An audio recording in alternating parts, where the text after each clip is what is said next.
Hello everyone, welcome back to my YouTube channel simple life with Pavi. ನಾನು ಪವಿ.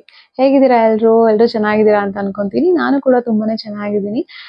ನನ್ನ ಚಾನಲಲ್ಲಿ 1,000 subscribers ಆಗಿ ತುಂಬ ದಿನನೇ ಆಯಿತು. ನಾನು ಥ್ಯಾಂಕ್ಸ್ ಕೂಡ ಹೇಳೋಕ್ಕೆ ವಿಡಿಯೋ ಮಾಡಿಲ್ಲ. ಬಿಕಾಸ್ ಏನಕ್ಕೆ ಅಂತಂದರೆ ಸಬ್ಸ್ಕ್ರೈಬರ್ಸು ಒಂದ್ಸಲ ಜಾಸ್ತಿ ಆಗ್ತಾ ಇರ್ತಾರೆ, ಒಂದೊಂದ್ಸಲ ಆಟೋಮೆಟಿಕಲಿ ಅನ್ಸಬ್ಸ್ಕ್ರೈಬ್ ಕೂಡ ಮಾಡೋರು ಇರ್ತಾರೆ.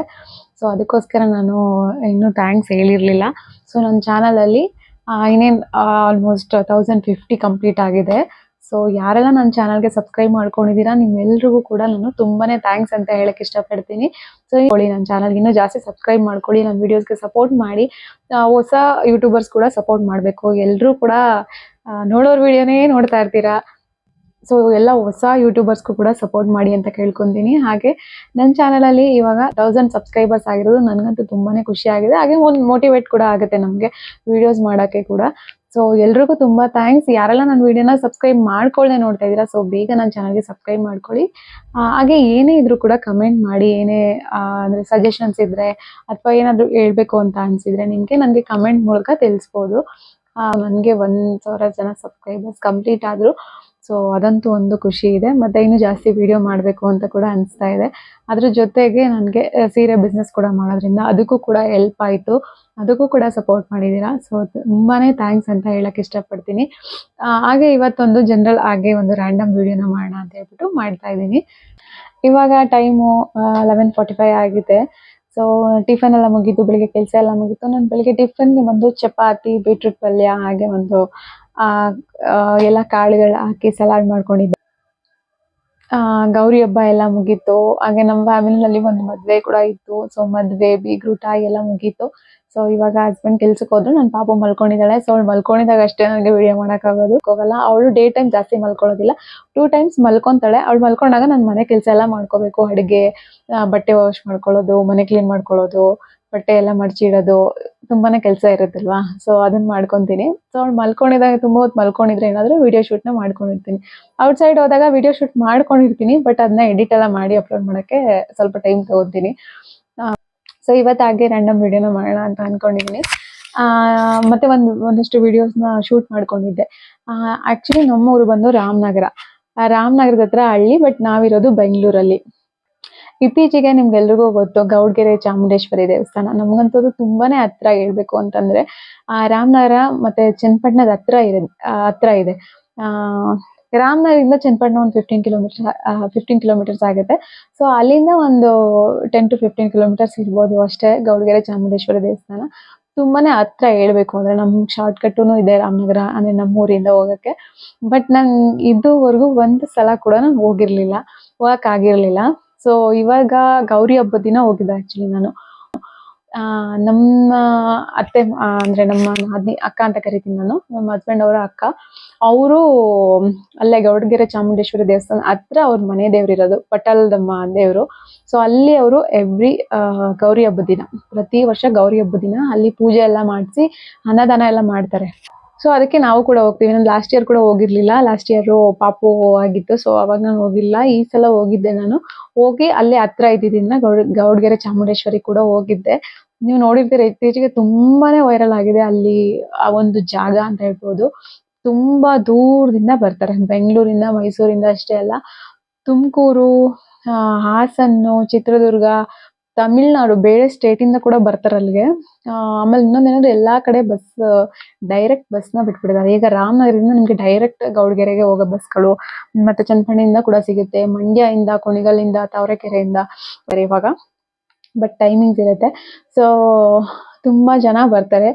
ಬಟ್ ನಾನು ಹೋಗಿರ್ಲಿಲ್ಲ. ಇಷ್ಟು ವರ್ಷ ಅಷ್ಟೇ ಹತ್ರದಲ್ಲಿ ಇದ್ರೂ ಕೂಡ ನನಗೆ ಹೋಗಕ್ ಆಗಿರ್ಲಿಲ್ಲ. ನಾನು ಅದೇ ಅನ್ಕೊಂತಾ ಇದ್ದೆ ಯಾವಾಗ ಹೋಗ್ತೀನಿ. ಯಾರೆಲ್ಲ ನೀವು ಕೂಡ ಇನ್ನೂ ಗೌಡ್ಗೆರೆ ಚಾಮುಂಡೇಶ್ವರಿಗೆ ಹೋಗಿಲ್ಲ, ಸೊ ನನ್ನ ವಿಡಿಯೋ ಮುಖಾಂತರ ನೋಡ್ಬೋದು. ತುಂಬಾನೇ ಈಸಿಯಾಗಿ ಹೋಗ್ಬೋದು. ಬೆಂಗಳೂರಿಂದ ಕೂಡ ಚನ್ನಪಟ್ಟಣಕ್ಕೆ ಡೈರೆಕ್ಟ್ ಬಸ್ ಇದೆ, ಮೈಸೂರಿಂದ ಕೂಡ ಡೈರೆಕ್ಟ್ ಬಸ್ ಇದೆ. ಸುತ್ತ ಎಲ್ಲಾ ಕಡೆಯಿಂದನೂ ಬಸ್ ನಿಮ್ಗೆ ಈಸಿಯಾಗಿ ಅವೈಲೇಬಲ್ ಇರುತ್ತೆ. ಏನಪ್ಪಾ, ಸೊ ನೀವು ಈಸಿಯಾಗಿ ಹೊರಟೋಗ್ಬೋದು. ಚನ್ನಪಟ್ಟಣದಿಂದ ನಿಮ್ಗೆ ಬಸ್ಗಳು ಹೋಗ್ತಾನೆ ಇರ್ತಾವೆ. ಅಲ್ಲಿಗೆ ಅಂತಾನೆ ಬಸ್ನ ಬಿಟ್ಟಿದ್ದಾರೆ ಗೌಡ್ಗೆರೆಗೆ ಅಂತಾನೆ. ಸೊ ನೀವು ಈಸಿಯಾಗಿ ಹೋಗ್ಬೋದು. ಬಟ್ ಏನಪ್ಪಾ ಅಂತಂದ್ರೆ ತುಂಬಾನೇ ರಶ್ ಇರ್ತಾರೆ. ಯಾವಾಗ ಹೋದ್ರು ತುಂಬಾನೇ ಜನ ಇರ್ತಾರೆ, ಅದು ಒಂದು ಪ್ರಾಬ್ಲಮ್ಮು. ಬಟ್ ನಾವು ಹೋದಾಗ ಸ್ವಲ್ಪ ಕಡಿಮೆ ಜನ ಇದ್ರು. ಅವತ್ತೇ ಫಸ್ಟ್ ಟೈಮ್ ಅಂತ ಸ್ವಲ್ಪ ಕಡಿಮೆ ಜನ ಇದ್ದಿದ್ದು. ತುಂಬಾನೇ ರಶ್ ಇರ್ತಾರೆ. ಮತ್ತೆ ಅಲ್ಲಿ ಕಾಯಿ ಕಟ್ತಾರೆ. ಆದ್ರೆ ಏನಾದ್ರು ಅರಿಸ್ಕೊಂಡು ಅಲ್ಲಿ ಹೇಳೋ ರೀತಿ ತೆಂಗಿನಕಾಯಿನ ಕಟ್ಟಿದ್ರೆ ಇಷ್ಟು ವಾರದಲ್ಲಿ ಆ ಕೆಲಸ ಆಗುತ್ತೆ ಅಂತ ಹೇಳ್ತಾರೆ. ಬಟ್ ನಾನ್ ಕಟ್ಟಿಲ್ಲ, ನಮ್ಮ ಅತ್ತೆ ಕಟ್ತಾ ಇದ್ರು. ಯಾವ್ದೋ ಒಂದು ವಿಷಯಕ್ಕೆ ಅವರು ತೆಂಗಿನಕಾಯಿನ ಕಟ್ತಾ ಇದ್ರು. ಈಗ 9 ವಾರ ಏನೋ ಕಟ್ಟಿದ್ರು. ಆ ತರ ನೀವೇನಾದ್ರೂ ಅನ್ಕೊಂಡ್ರೆ ಇಷ್ಟು ವಾರ ಕಟ್ಬೇಕು ಅಂತ ಅನ್ಕೊಂಡಿದ್ರೆ ಅಲ್ಲಿ ಹೋಗಿ ಹೇಳ್ತಾರೆ ನಿಮ್ಗೆ ಏನ್ ಮಾಡ್ಬೇಕು ಎತ್ತ ಅಂತ. ಸೊ ನೀವ್ ಅಲ್ಲಿ ಕಾಯಿನ ಕಟ್ಬೋದು, ನೀವ್ ಅನ್ಕೊಂಡಿರೋ ಕೆಲಸ ಆಗುತ್ತೆ. ಸೊ ನೀವು ಕೂಡ ಒಂದ್ಸಲ ಹೋಗ್ ಬನ್ನಿ. ಮತ್ತೆ ಅಲ್ಲಿ ಯಾವ ತರ ಮಾಡಿದಾರೆ ಅಂತಂದ್ರೆ ಆ ದೇವ್ರ ದರ್ಶನ ಆದ್ಮೇಲೆ ನಿಮ್ಗೆ ಅಲ್ಲಿ ನೋಡಕ್ ಎಲ್ಲಾ ಸಿಗುತ್ತೆ. ಯಾವ ರೀತಿ ನಮ್ದು ಪೂರ್ವಜರದು ಲೈಫ್ ಸ್ಟೈಲ್ ಇತ್ತು, ಯಾವ ರೀತಿ ಹಿಂದೆ ಜೀವನನ ಮಾಡ್ತಾ ಇದ್ರು ಅನ್ನೋದು ಒಂದು ರೀಕ್ರಿಯೇಟ್ ಮಾಡಿದ್ದಾರೆ. ಬಟ್ ನಿಜವಾಗ್ಲೂ ತುಂಬಾನೇ ಚೆನ್ನಾಗಿದೆ. ಅಂದ್ರೆ ಪ್ರತಿ ಒಂದೂನು ಇದೆ, ಈ ತರದಿಲ್ಲ ಅಂತ ಹೇಳಂಗಿಲ್ಲ. ಲೈಕ್ ಹಿಂದೆ ಯಾವ ರೀತಿ ಜನಗಳು, ಹಳ್ಳಿಗಳು ಯಾವ ರೀತಿ ಇತ್ತು, ಏನೇನ್ ಕೆಲ್ಸಗಳನ್ನ ಮಾಡ್ತಾ ಇದ್ರು, ಒಂದು ವ್ಯವಸಾಯದಿಂದ ಹಿಡಿದು ಒಂದು ಮಡಿಕೆಗಳನ್ನ ಮಾಡೋದ್ರಿಂದ ಹಿಡಿದು ಪ್ರತಿ ಒಂದು ನ್ಯಾಯಗಳನ್ನ ಮಾಡ್ತಾ ಇದ್ರು, ಯಾವ ರೀತಿ ಹಸು ಸಾಕ್ತಾ ಇದ್ರು, ಪ್ರತಿ ಒಂದೂನು ಇದೆ. ಅದ್ರ ಜೊತೆಗೆ ನಿಮ್ಗೆ ಫ್ರೀಡಮ್ ಫೈಟರ್ಸ್ ಆಗಿರ್ಬೋದು ಅಥವಾ ರಾಜರುಗಳಾಗಿರ್ಬೋದು, ನಮ್ಮ ಮೈಸೂರು ಆಸ್ಥಾನದ ರಾಜರುಗಳು, ಅಲ್ಲಿನ ವ್ಯವಸ್ಥೆ ಯಾವ ತರ ಇತ್ತು, ನದಿ ವ್ಯವಸ್ಥೆ, ನೀರಿನ ವ್ಯವಸ್ಥೆ ಯಾವ ತರ ಇತ್ತು, ಮತ್ತೆ ಜ್ಯೋತಿರ್ಲಿಂಗಗಳು, ಮತ್ತೆ ಶಿವ ಪಾರ್ವತಿ, ಮತ್ತೆ ನಮ್ಮ ದೇವತೆಗಳು, ಎಲ್ಲವನ್ನ ಅಲ್ಲಿ ಒಂದು ರೀಕ್ರಿಯೇಟ್ ಮಾಡಿದ್ದಾರೆ. ಬಟ್ ನೋಡ್ತಾ ಇದ್ರೆ ನಿಜವಾಗ್ಲೂನು ನಿಜ ಮನುಷ್ಯರು ಕೂತಿದಾರೇನೋ, ಅಲ್ಲಿ ಏನೋ ಕೆಲಸ ಮಾಡ್ತಿದಾರೇನೋ. ಅಂದ್ರೆ ನೀವು ನೋಡ್ಬೋದು ಕಸಬುಗಳು ಅಂತಂದ್ರೆ ಕಂಬಾರಿಕೆ, ಮಣ್ಣಿನ ಮಡಿಕೆ ಮಾಡುವಂತದ್ದು, ಮತ್ತೆ ಈ ಬಟ್ಟೆಗಳನ್ನ ಒಗಿತಾ ಇದ್ರಲ್ಲ ಹಿಂದೆ ಅದು, ಆಮೇಲೆ ಚಿನ್ನದ ವ್ಯಾಪಾರ ಮಾಡ್ತಾ ಇದ್ರು, ಕುರಿ ಸಾಕಾಣಿಕೆ, ಮೇಕೆ ಸಾಕಾಣಿಕೆ ಮಾಡ್ತಾ ಇದ್ರು, ಮತ್ತೆ ಬುಟ್ಟಿ ಎಣಿಯೋದು. ಸೊ ಪ್ರತಿ ಒಂದನ್ನು ಅಲ್ಲಿ ತೋರಿಸಿದ್ದಾರೆ ನಿಮ್ಗೆ. ತುಂಬಾನೇ ಚೆನ್ನಾಗಿದೆ ನೋಡೋದಕ್ಕಂತೂ, ತುಂಬಾನೇ ಅದ್ಭುತವಾಗಿದೆ. ನಿಮ್ಗೆ 50 ರುಪೀಸ್ ಎಂಟ್ರಿ ಫೀಸ್ ಇರುತ್ತೆ, ಟಿಕೆಟ್ ತಗೋಬೇಕು ಒಳಗಡೆ ಹೋಗಕ್ಕೆ. ಸೊ 50 ರುಪೀಸ್ಗೆ ವರ್ತ್ ಅಂತ ಅನ್ನಿಸ್ತು. ಸೊ ನಾನು ಅದನ್ನ ಶೇರ್ ಮಾಡಿದೀನಿ ನಿಮ್ಗೆ. ವಿಡಿಯೋನ ಪೂರ್ತಿ ನೋಡಿ, ಎಲ್ಲೂ ಸ್ಕಿಪ್ ಮಾಡಬೇಡಿ, ತುಂಬಾ ಚೆನ್ನಾಗಿದೆ. ನಿಮ್ಗೂ ಕೂಡ ಅದನ್ನ ಕಣ್ತುಂಬ್ಕೊಳ್ಳಿ. ಸೊ ವಿಡಿಯೋ ತುಂಬಾನೇ ಚೆನ್ನಾಗಿರುತ್ತೆ ನೋಡಿ. ಹಾಗೆ ವಿಡಿಯೋ ಹೇಗಿತ್ತು ಅಂತ ನನಗೆ ಕಮೆಂಟ್ ಮೂಲಕ ತಿಳಿಸಿ. ನೀವು ಕೂಡ ಒಂದ್ಸಲ ಹೋಗಿ ಬನ್ನಿ, ಅಮ್ಮನ ದರ್ಶನ ಮಾಡಿ. ಸೊ ನನ್ನ ವಿಡಿಯೋ ಮುಖಾಂತರ ಕೂಡ ನೀವು ಒಂದ್ಸಲ ದರ್ಶನ ಮಾಡಿ. ತುಂಬಾನೇ ಇಷ್ಟ ಆಗುತ್ತೆ ನಿಮ್ಗೆ ವಿಡಿಯೋ. ಹಾಗೆ ಯಾರಾದ್ರೂ ನನ್ನ ವಿಡಿಯೋನ ಇಲ್ಲಿವರೆಗೂ ಸಬ್ಸ್ಕ್ರೈಬ್ ಮಾಡ್ಕೊಳ್ದೆ ನೋಡ್ತಿದ್ದೀರಾ ಅಥವಾ ಫಸ್ಟ್ ಟೈಮ್ ನನ್ನ ವಿಡಿಯೋನಲ್ಲಿ ನನ್ನ ಮುಖಾನ ನೋಡ್ತಿದ್ದೀರಾ ಅಂದ್ರೆ ದಯವಿಟ್ಟು ಸಬ್ಸ್ಕ್ರೈಬ್ ಮಾಡ್ಕೊಳ್ಳಿ. ವಿಡಿಯೋ ಇಷ್ಟ ಆದ್ರೆ ಲೈಕ್ ಮಾಡಿ, ಶೇರ್ ಮಾಡಿ, ಹಾಗೆ ಏನೇ ಇದ್ರೂ ಕಮೆಂಟ್ ಮಾಡಿ. Thank you so much. ಇದು ಬಂದು ಇಲ್ಲಿಂದ ಚಾಮುಂಡೇಶ್ವರಿ ದೇವರ ಒಂದು ಪ್ರತಿಮೆ ಏನಿದೆ ಅಲ್ವಾ, ಅದರ ಎಂಟ್ರೆನ್ಸು. ಸೊ ನೋಡೋದಕ್ಕಂತೂ ತುಂಬಾನೇ ಬ್ಯೂಟಿಫುಲ್ ಆಗಿದೆ, ತುಂಬಾನೇ ಖುಷಿ ಆಗುತ್ತೆ ಅಲ್ಲಿ ಹೋದ್ರೆ, ಅಷ್ಟು ಚೆನ್ನಾಗಿ ಮಾಡಿದ್ದಾರೆ. ಪ್ರತಿಯೊಂದು ನೀವು ನೋಡ್ತಿರ್ಬೋದು, ಕಳಶದ ರೀತಿ ಎಲ್ಲ ಮಾಡಿದ್ದಾರೆ. ಮತ್ತೆ ನೀರ್ ಹರಿಯೋ ತರ, ಆ ಕಡೆ ಈ ಕಡೆ ಪ್ರಾಣಿಗಳಿರೋ ತರ ನೀವು ನೋಡ್ತಿರ್ಬೋದು. ಇಲ್ಲೇ ಕಾಯಿನ ಕಟ್ಟಿರುವಂತದ್ದು. ಸೊ ನಿಮ್ಗೂ ಕೂಡ ಇಲ್ಲಿ ಹೋದ್ರೆ ಕಾಯಿನ ಕಟ್ಬೋದು, ಅಲ್ಲೇ ಕಾಯಿ ಎಲ್ಲ ಸಿಗುತ್ತೆ. ಸೊ ಈ ರೀತಿ ಕಾಯಿನ ಕಟ್ಟಿರ್ತಾರೆ, ತುಂಬಾ ಚೆನ್ನಾಗಿ ಕಟ್ಬಿಟ್ಟಿದ್ದಾರೆ ಆಲ್ರೆಡಿ. ಸೊ ನೀವು ಏನಾದ್ರೂ ಹೋದ್ರೆ ನೆಕ್ಸ್ಟ್ ಟೈಮ್ ಕಟ್ಟೋದಿದ್ರೆ ಕಟ್ಬಹುದು. ಸೊ ನೀವು ನೋಡ್ತಿದ್ದೀರಲ್ವಾ, ಇದು ಮೇಲೆ ಹೋಗಕ್ಕೆ. ಇದು ಚಾಮುಂಡೇಶ್ವರಿ ವಿಗ್ರಹ ನೀವೇನ್ ನೋಡ್ತಿದ್ದೀರಾ, ಇದು ಬಂದು ವಿಶ್ವದಲ್ಲೇ ಅತಿ ಎತ್ತರದ ಒಂದು ಚಾಮುಂಡೇಶ್ವರಿ ವಿಗ್ರಹ ಅಂತ ಕೂಡ ಹೇಳ್ತಾರೆ. ಸೊ ನಿಮ್ಗೆ ಬೇರೆ ಎಲ್ಲೂ ಕೂಡ ಇಷ್ಟು ದೊಡ್ಡ ಚಾಮುಂಡೇಶ್ವರಿ ವಿಗ್ರಹನ ನೋಡೋದಕ್ಕೆ ನಿಮ್ಗೆ ಸಿಗೋದಿಲ್ಲ. ಸೊ ಇದು ನಮ್ಮ ರಾಮನಗರದ, ನಮ್ಮ ಚನ್ನಪಟ್ಟಣದಲ್ಲಿರುವಂಥದ್ದು. ನಮಗೂ ಕೂಡ ತುಂಬಾನೇ ಖುಷಿ. ಸೊ ಮಧ್ಯದಲ್ಲಿ ಈ ತರ ನೀರ್ ಜರಿ ರೀತಿ ಹರಿಯೋ ತರನು ಮಾಡಿದ್ದಾರೆ. ಸೊ ನೋಡೋದಕ್ಕಂತೂ ಒಂಥರ ಕಣ್ಣಿಗೆ ಹಬ್ಬ ಅಂತಾನೆ ಹೇಳ್ಬೋದು, ಅಷ್ಟು ಚೆನ್ನಾಗಿದೆ. ಮಧ್ಯಾಹ್ನ ಬಿಸಿಲಲ್ಲಿ ಹೋದಾಗಂತೂ ತುಂಬಾನೇ ತಂಪಾಗಿ ಫೀಲ್ ಆಗುತ್ತೆ, ಚೆನ್ನಾಗಿತ್ತು. ಇದು ಬಂದು ಚಾಮುಂಡೇಶ್ವರಿ ಅಮ್ಮವರ ಮೂಲ ವಿಗ್ರಹ. ಸೊ ನೀವು ನೋಡ್ತಿದ್ದೀರಲ್ವಾ, ಈ ಪ್ರತಿಮೆಯ ಕೆಳಗಡೆ ಆ ಪಾದದ ಹತ್ರ ಇಟ್ಟಿದ್ದಾರೆ ಮೂಲ ವಿಗ್ರಹ. ಸೊ ಇವಾಗ ನಮ್ದು ದರ್ಶನ ಆಯ್ತು, ನಾವು ಕೆಳಗಡೆ ಬರ್ತಾ ಇದ್ದೀವಿ. ಹಾಗೆ ನಿಮ್ಗೊಂದು ವ್ಯೂನ ತೋರಿಸ್ತೀನಿ ನೋಡಿ, ಎಷ್ಟು ಚೆನ್ನಾಗಿದೆ. ಥರ ಫಾರೆಸ್ಟ್ ರೀತಿ ಥರ ತುಂಬ ಚೆನ್ನಾಗಿ ಕ್ರಿಯೇಟ್ ಮಾಡಿದ್ದಾರೆ. ಸೊ ಇದು ಒಂಥರ ಒಳಗಡೆ ಗುಹೆ ಒಳಗಡೆ ಹೋಗೋ ಥರ. ಸೊ ಇಲ್ಲಿ ನಿಮಗೆ ಒಂದು 50 ರುಪೀಸ್ ಎಂಟ್ರಿ ಫೀಸ್ ಇರುತ್ತೆ.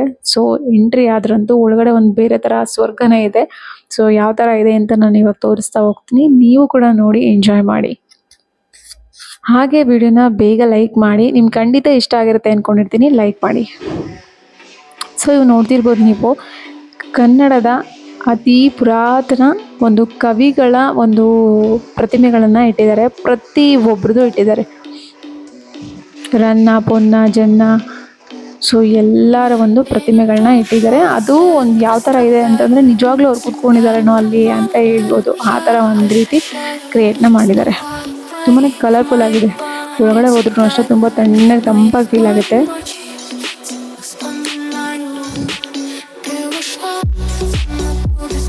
ಇವರು ಬಂದು ರಾಜರುಗಳ ಒಂದು ವಿಗ್ರಹಗಳು ಅಂದರೆ ಅವ್ರ ಪ್ರತಿಮೆಗಳನ್ನ ರಿಕ್ರಿಯೇಟ್ ಮಾಡಿದ್ದಾರೆ. ಸೊ ವಿಜಯನಗರದಲ್ಲಿ ಯಾವ್ಯಾವ ರಾಜರಿದ್ರು, ಮೈಸೂರು ಆಸ್ಥಾನದಲ್ಲಿ ಯಾವ್ಯಾವ ರಾಜರಿದ್ರು, ಸೊ ಪ್ರತಿಯೊಂದನ್ನು ಇಲ್ಲಿ ನೋಡ್ತಿರ್ಬೋದು ನೀವು. ಶಂಕರಾಚಾರ್ಯರು, ಮಧ್ವಾಚಾರ್ಯರು, ಬಸವಣ್ಣನವರು, ಅಕ್ಕಮಹಾದೇವಿ ಅವರ ಒಂದು ಪ್ರತಿಮೆಗಳನ್ನು ಕೂಡ ಇಟ್ಟಿದ್ದಾರೆ.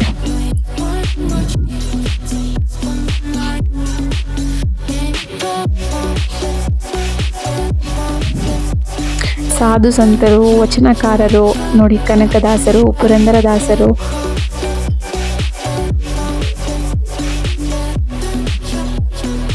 ಅಕ್ಕ ಬುಕ್ಕ ಇವರು ಬಂದು ವಿಜಯನಗರ ಸಾಮ್ರಾಜ್ಯದ ಒಂದು ಸಂಸ್ಥಾಪಕರು.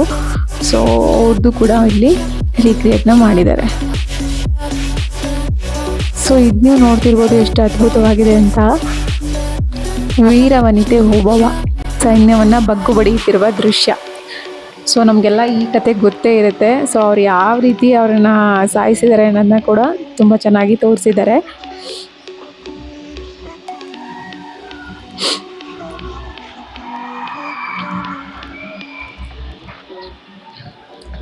ಒಂದು ಸಂಸ್ಥಾನದ ರಾಣಿ ಕವಿರತ್ನ ಕಾಳಿದಾಸ, ವಂದನೆ ನಾಗಚಂದ್ರ, ಗೌತಮಿ ಪುತ್ರ ಸಾತಕರ್ಣಿ. ಸೊ ಇದಂತೂ ಎಷ್ಟು ಚೆನ್ನಾಗಿ ಮಾಡಿದರು ಅಂತಂದರೆ ನಿಜವಾಗ್ಲೂ ಅಲ್ಲಿ ಕೂತ್ಕೊಂಡು ಕೇಳ್ತಿದ್ದಾರೇನೋ, ಜನಗಳು ನಿಜವಾಗ್ಲೂ ಕೂತಿದ್ದಾರೇನೋ ಅಲ್ಲಿ ಅಂತ ಹೇಳಬೇಕು. ಅಷ್ಟು ಚೆನ್ನಾಗಿ ಇವರು ಬಸವಣ್ಣನವರ ವಚನಗಳನ್ನ ನೋಡ್ಬೋದು. ಇಲ್ಲಿ ಅಕ್ಕ ಮಹಾದೇವಿ ಇವರು ಅವ್ರ ಕೂದಲಲ್ಲೇ ಅವ್ರ ಫುಲ್ ಬಾಡಿ ಕವರ್ ಆಗಿರುತ್ತಲ್ಲ. ಸೊ ಎಷ್ಟು ಚೆನ್ನಾಗಿ ಮಾಡಿದ್ದಾರೆ ಅಂತ. ಇವರು ಬಸವಣ್ಣನವರು.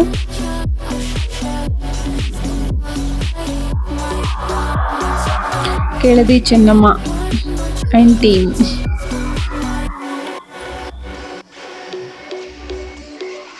ಹೈದರಾಲಿ ಅವರ ಒಂದು ಪ್ರತಿಮೆಯನ್ನು ಇಟ್ಟಿದ್ದಾರೆ.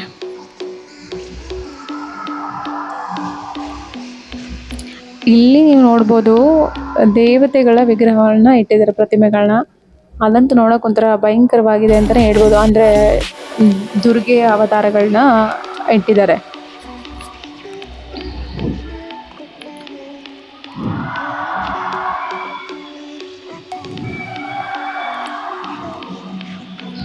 ನೋಡಿ, ಇವಾಗ ಇಲ್ಲಿ ಒಳಗಡೆ ಹೋದರೆ ನಿಮಗೆ ದೈವಶಕ್ತಿಗಳು ಅಂದರೆ ದುರ್ಗಾದೇವಿಯ ಒಂದು ಅವತಾರಗಳನ್ನ ಇಟ್ಟಿದ್ದಾರೆ.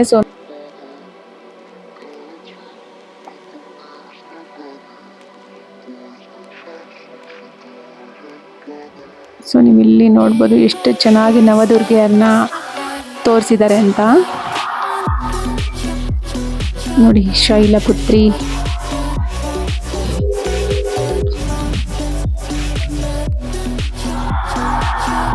ಬ್ರಹ್ಮಚಾರಿಣಿ,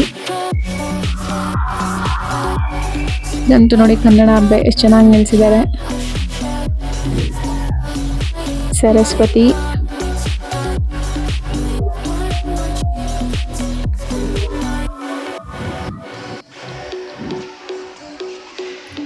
ಇದೇ ರೀತಿ ಪ್ರತಿಯೊಂದು ನೋಡಿ. ಚಂದ್ರಘಂಟ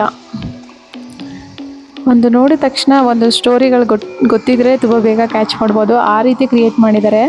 ಅವ್ರದ್ದು ಒಂದು ನೋಡಿದ ತಕ್ಷಣ ಒಂದು ಸ್ಟೋರಿನೇ ನಮ್ಮ ಕಣ್ಮುಂದೆ ಬರಬೇಕು, ಆ ರೀತಿ ಪ್ರತಿಯೊಂದನ್ನು ಕ್ರಿಯೇಟ್ ಮಾಡಿದ್ದಾರೆ. ಕೂಷ್ಮಾಂಡ,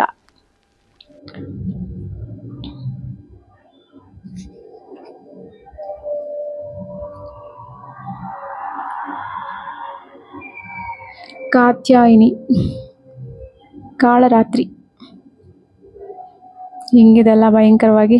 ಮಹಾಗೌರಿ,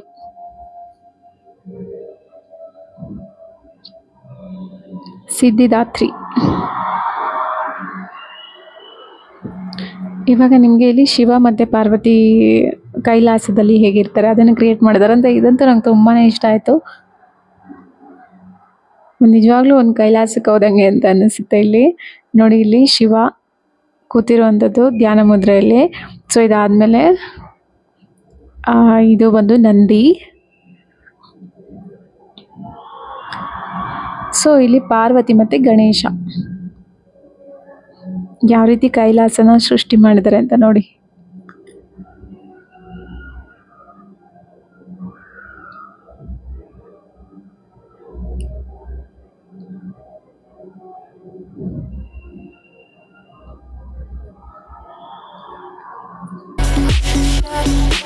ಶಿವನ ಒಂದು ಲಿಂಗವನ್ನ ಇಟ್ಟಿದ್ದಾರೆ.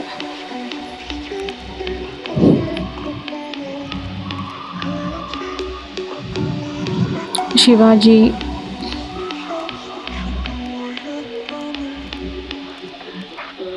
ಜ್ಯೋತಿಬಾ ಫುಲೆ, ದಯಾನಂದ ಸರಸ್ವತಿ ಅವರು,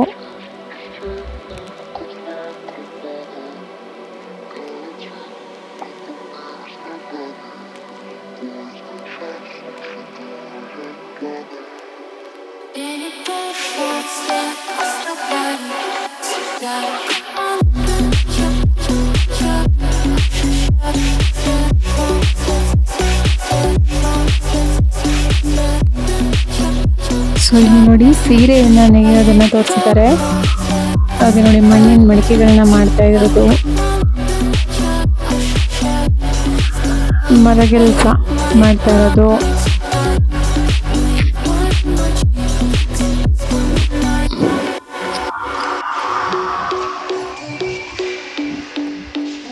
ತುಂಬ ಚೆನ್ನಾಗಿ ತೋರಿಸಿದ್ದಾರೆ. ಆ ಕಾಲದಲ್ಲಿ ಮನೆಗಳು ಯಾವ ಥರ ಇತ್ತು ನಿಜವಾಗ್ಲೂ ಕ್ರಿಯೇಟ್ ಮಾಡಿದ್ದಾರೆ. ಅಲ್ಲಿ ಮನೆನೇ ಇದೇನು ಅಂತ ಹೇಳಬೇಕು, ಅದೇ ಥರನೇ ಕ್ರಿಯೇಟ್ ಮಾಡಿದ್ದಾರೆ. ಬ್ರಾಹ್ಮಣರು ಯಾವ ರೀತಿ ಬೋಧನೆ ಮಾಡ್ತಾಯಿದ್ರು ನೋಡಿ. ಇಲ್ಲಿ ಇದೇನಂತಂದರೆ ತೆಂಗಿನಕಾಯಿ ಗಾಣದಲ್ಲಿ ಎಣ್ಣೆ ತೆಗಿತಾ ಇದ್ರಲ್ವಾ, ಸೊ ಅದು ಒಂದು ಗಾಣದ ಎಣ್ಣೆ ಮಾಡುವಂಥದ್ದು. ಸೊ ನೋಡಿ ಇಲ್ಲಿ ಕಡಲೆಕಾಯಿ ಬೀಜ ಕ್ಲೀನ್ ಮಾಡೋದು, ಅಲ್ಲಿ ಗಾಣದಲ್ಲಿ ಎಣ್ಣೆ ತೆಗಿಯೋದು, ಅಂದರೆ ಎತ್ತಿನ ಗಾಣ ಹಸುವಿನ ಗಾಣನ ಯೂಸ್ ಮಾಡಿಕೊಂಡು ಇವರೆಲ್ಲ ಬ್ರಾಹ್ಮಣರು ವಿದ್ಯಾಭ್ಯಾಸ ಮಾಡ್ತಾ ಇರೋವಂಥದ್ದು. ಸೊ ಇಲ್ಲಿ ನೋಡಿ, ಇಲ್ಲಿ ಏನಂತಾರೆ, ಇದು ಒಂದು ರೇಷನ್ ಅಂಗಡಿ ವ್ಯಾಪಾರ ಮಾಡ್ತಿರುವಂಥದ್ದು. ಇಲ್ಲಿ ಕಬ್ಬಿಣದ ಆಯುಧಗಳನ್ನ ತಟ್ತಾ ಇರೋವಂಥದ್ದು, ಅವರು ಬಟ್ಟೆ ವಾಶ್ ಮಾಡುವಂಥದ್ದು, ಇದೆಲ್ಲ ವ್ಯಾಪಾರಗಳನ್ನ ತೋರಿಸ್ತಾ ಇರೋವಂಥದ್ದು. ಅಂದರೆ ಹಿಂದೆ ಯಾವ್ಯಾವ ರೀತಿ ಕಸಬುಗಳನ್ನ ಮಾಡ್ತಾಯಿದ್ರು ಅಂತ.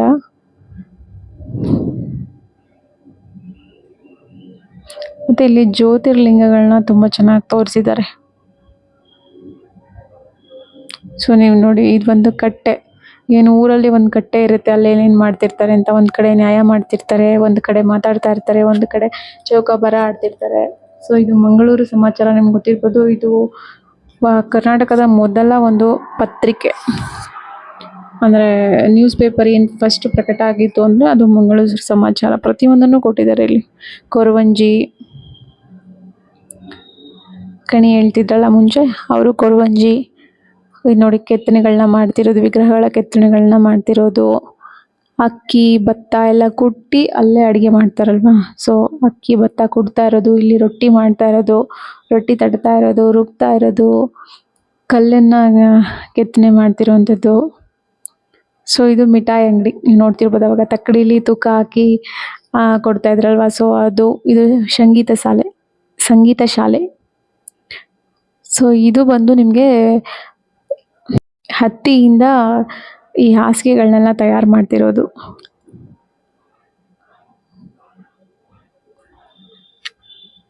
ಮನೆ ಬಾಗಿಲು ಎಲ್ಲ ಎಷ್ಟು ಚೆನ್ನಾಗಿ ಮಾಡಿದ್ದಾರೆ ನೋಡಿ. ಇದು ಬಂದು ತುಂಬಾನೇ ಚೆನ್ನಾಗಿ ಮಾಡಿದ್ದಾರೆ. ಇದು ಬಂದು ಆಯುರ್ವೇದ ಚಿಕಿತ್ಸೆಯನ್ನ ಕೊಡ್ತಾ ಇರುವಂಥದ್ದು. ಸೊ ಇದು ಸುಣ್ಣನ ಹೇಗೆ ತಯಾರು ಮಾಡ್ತಾರೆ ಅಂತ ನೋಡಿ. ಇಲ್ಲಿ ಚೌಕಾಬಾರ ಎಲ್ಲ ಆಡ್ತಾ ಇದ್ದಾರೆ. ಸೊ ಬಳೆಗಾರ, ಬಳೆನ ತೊಡಸ್ಕೊಳ್ಳುವಂಥದ್ದು. ಸೊ ನೋಡಿ, ಇಲ್ಲಿ ಅಮ್ಮ ಮಗಳಿಗೆ ತಲೆ ಬಾಚ್ತಾ ಇರೋದು, ಹಾಲು ಕರಿತಾ ಇರೋದು. ಸೊ ಇವಾಗ ಇದೆಲ್ಲನೂ ನಾವು ಮಿಸ್ ಮಾಡ್ಕೊತೀವಿ. ಇದನ್ನ ನೋಡಿನೇ ನಾವು ತಿಳ್ಕೊಬೇಕು. ಇದು ಗೌಡ್ರು ಮನೆ. ಸೊ ಲೆಕ್ಕಪತ್ರ ಎಲ್ಲ ನೋಡ್ತಾ ಇದ್ದಾರೆ. ಸೊ ಹೂವು ಕಟ್ತಾ ಇರೋದು ಹೂಗಾರರು.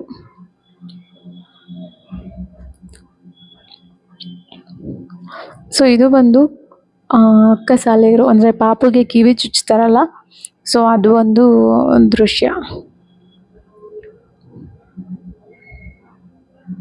ಸೊ ಇದು ಬಂದು ತಾಮ್ರದ ಪಾತ್ರೆಗಳನ್ನ ತಯಾರು ಮಾಡ್ತಿರೋದು.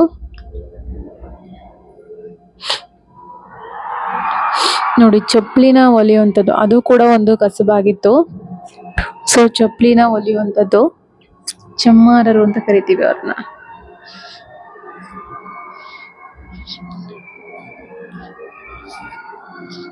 ಕುರಿ ಮೇಕೆಯನ್ನ ಸಾಕುವಂಥದ್ದು.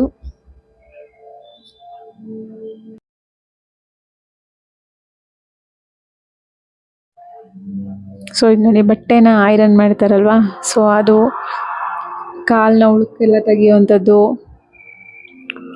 ರಾಗಿ ಬೀಸ್ತಾ ಇರುವಂಥದ್ದು. ಇದ್ಯಾವುದು ನಮ್ಗೆ ನೋಡಕ್ ಸಿಗೋದಿಲ್ಲ, ಮುಂದೆನೂ ಸಿಗಲ್ಲ. ಸೊ ಈ ರೀತಿನೇ ನಾವು ನೋಡ್ಕೋಬೇಕು. ನೀವು ನೋಡ್ತಿರ್ಬೋದು, ಇದೇನು ಅಂತಂದ್ರೆ ಗಾರೆ ಕೆಲಸ ಮಾಡ್ತಿರೋವಂಥದ್ದು, ಸಿಮೆಂಟ್ ಎಲ್ಲ ಕಲಿಸ್ತಾ ಇರೋದು. ಇದೆಲ್ಲ ಮೈಸೂರು ಆಸ್ಥಾನದ ರಾಜರುಗಳು. ಸೊ ಇದು ಬಂದು ಈ ಸೈಡ್ ನಿಮ್ಗೆ ನದಿ ವ್ಯವಸ್ಥೆ ಯಾವ ರೀತಿ ಇತ್ತು ಅಂತ.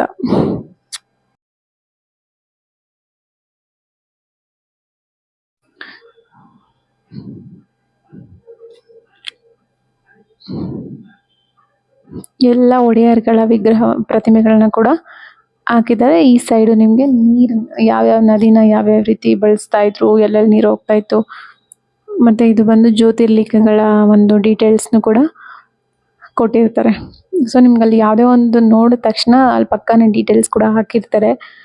ಸೊ ಇದು ಕೇದಾರನಾಥ ಜ್ಯೋತಿರ್ಲಿಂಗ, ಭೀಮಶಂಕರ ಜ್ಯೋತಿರ್ಲಿಂಗ ಮಹಾರಾಷ್ಟ್ರ, ಮಲ್ಲಿಕಾರ್ಜುನ ಜ್ಯೋತಿರ್ಲಿಂಗ ಆಂಧ್ರ ಪ್ರದೇಶ್,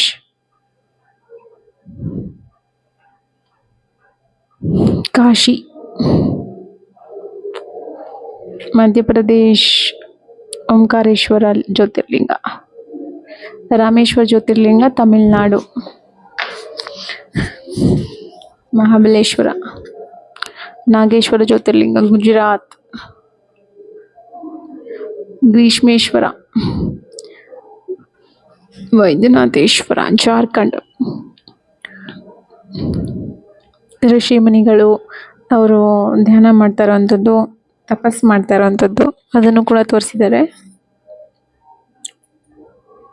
ವಿಶ್ವಾಮಿತ್ರ,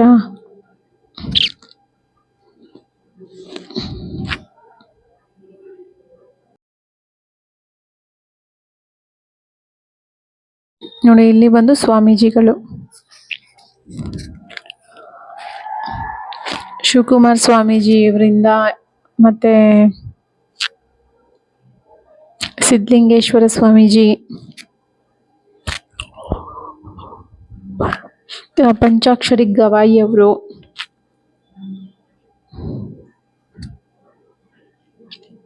ನೋಡಿ ಇಷ್ಟು ನಾವು ಆ ಗುಹೆ ಒಳಗಡೆ ಹೋದ್ವಲ್ಲ, ಇಷ್ಟನ್ನ ನೋಡಿದೀವಿ. ಸೊ ಆಚೆ ಬಂದ್ರೆ ಹಾಗೇನು ಪ್ರತಿಮೆ. ಸೊ ನಿಮ್ಗೆ ಇಲ್ಲಿ ಊಟದ ವ್ಯವಸ್ಥೆ ಕೂಡ ಇದೆ. ಊಟದ ವ್ಯವಸ್ಥೆ ಕೂಡ ತುಂಬಾನೇ ಚೆನ್ನಾಗಿದೆ.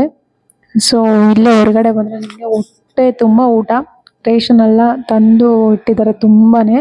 ಸೊ ಇದು ಊಟದ ಹಾಲು. ಸೊ ನಿಮ್ಗೆ ಹೋದ್ರೆ ಹೊಟ್ಟೆ ತುಂಬ ಊಟ ಮಾಡಿಕೊಂಡು ದೇವ್ರ ದರ್ಶನ ಮಾಡ್ಕೊಂಡು ಬರ್ಬೋದು. So thanks lot.